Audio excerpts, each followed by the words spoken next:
Di ko na maihap ang kadaghan sa mga gutlong ng libkas. Ang hinagtok sa taknaang nagmugna og sigudlanong labas, ug ang mga damgo sa kaugmaon nga sa luha gibanlas. Ang tanang nangapusgay og nahimong tipaka sa kapakyas.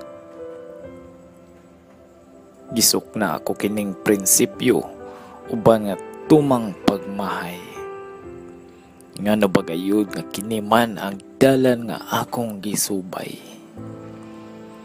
Ang kalaa sa nga gipasangil kanako nga daw ikamatay.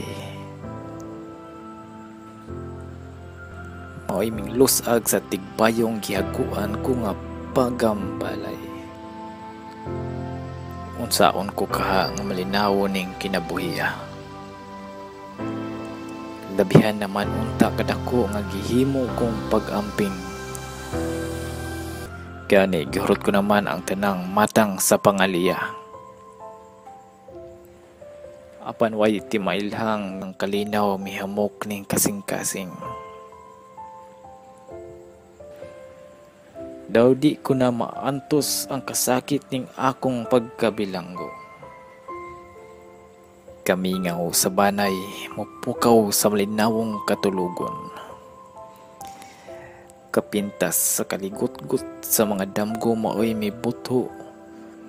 Hangtod nga makamatngo na lang ako nga may luhang manulo. Naitalay ako sa linyang ituoang makasala. Ania sa lubnganan sa patayng buhi nagbalasa. Apan, bisan pa nga kung sagbot man ako sa katilingban. Buktawon ang hustisya aron mulutaw ang kamatuoran. Tungod sa pasangil na bilanggo ako nga way kasalanan. Sanglit kini ang dalan nga akong gisubay ning kalibutan.